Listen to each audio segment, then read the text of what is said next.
Ana I runga I tau tu āhuatanga kei te mihi atu au ki o koutou nei mahi rangatira, ki o koutou nei mahi hāpai, tā tātou nei reo, me ngā tikanga o rātou mai. Ana ka mihi whakamutunga ki a tātou katoa ngā roia. He tino ua tēnei mahi, nā te mea, ko wetahi o tēnei waiwai, kei te ture o te Pākehā, o Ingarangi o Amerika, kei tēnei taha, tēnei waiwai, ki te ture o te Māori, engari ko te ngākau, kei roto I a hau, kei te whānau, kei te hapu, kei te iwi. He rereke katoa tērā tikanga I tēnei wā. Ana ka huri atu au naina ki tāku nei kaupapa kōrero hei whakamārama ki a koutou, pēhea te huarahi tōtika mā tātou. Just for those who don't understand our language, this is my first time on your precious lands, and it's been a long time coming. I've been an activist for nearly 30 years, practicing law for 27 years of that time.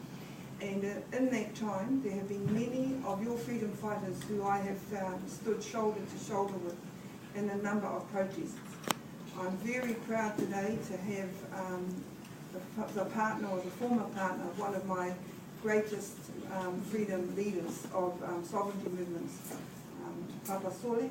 He can't be here with us today, and he's sent his family, and I'm deeply privileged to have them with me. Sole was with me when I first got arrested in Waitangi several years ago. We weren't eventually charged, but we spent a lot of time together singing on a bus and exchanging a lot of stories about what drives us to do these things in the blistering heat and to find ourselves arrested and in confrontations with state forces. Since that time in, I think, 1978, he came and visited with me, and we protested again, this time against multinational companies. And he assisted me in my hometown of Kawerau in drawing to the attention of the state problems with multinational effluent discharge into one of our sacred awa at Parawira. He lived with me for 6 months. We didn't get arrested that time, but we had some very great stars working with us from Greenpeace. So by this stage our movement had evolved, and we had environmental activists and very well-funded environmental activists assisting us from that time. That was in the early 80s. And then since that, in the 90s, Sori has again come back to visit us, as many of those of us that have moved from political activism into politics developed a number of political movements. So I'm very pleased to have them here today. I also, in my opening remarks, want to pay homage to the PCC Centre, Polynesian Cultural Centre. I want to be very frank, I'm not someone you could call as a religious person. I'm someone who very deeply holds the values of our ancient teachings close, and I've not rejected but found it very difficult sometimes to find a suitable coexistence of those values with some of the values of the New Testament and the Old Testament. But what I have seen this week has reinstilled in me a huge respect for those of you that live and work in that centre, who very much try to strive for one of the most difficult things in the world, and that's the sense of unity for mankind, for humankind, and a sense of peace that comes from mutual understanding and respect. Very basic values, but so important to us as Indigenous peoples. My final comments were to us as lawyers. We straddle a very difficult job as native Indigenous practitioners of the law. One leg is in very much the traditions of, for me anyway, the British jurisprudence, inherited colonialism. Another leg of mine is very much steeped in the tikanga of our people, which has been damaged by the process of colonisation.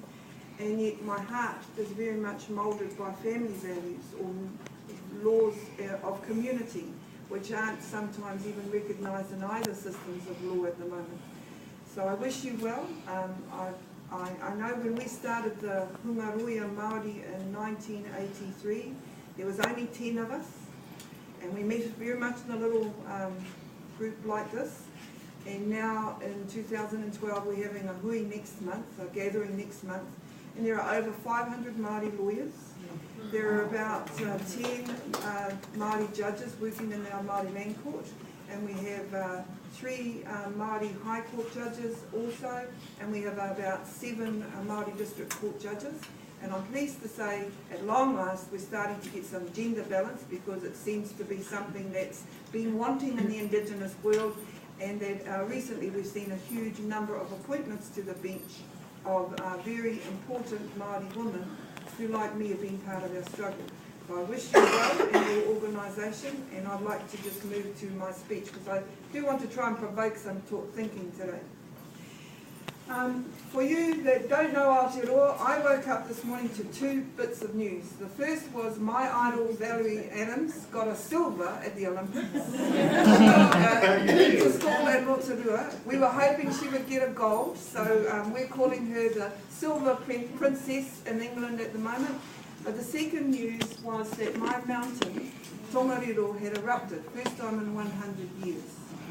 So I thought that that must mean that there's a sleeping taniwha awakening at home, and it must mean, because I'm on the Pacific Rim that connects that ring of fire, and from this fire the geothermal warmth and energy eventually found its way to Tongariro, passing through my territories, that there was some significance in that eruption.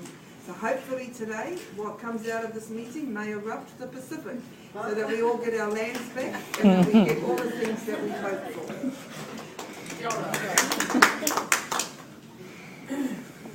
Okay.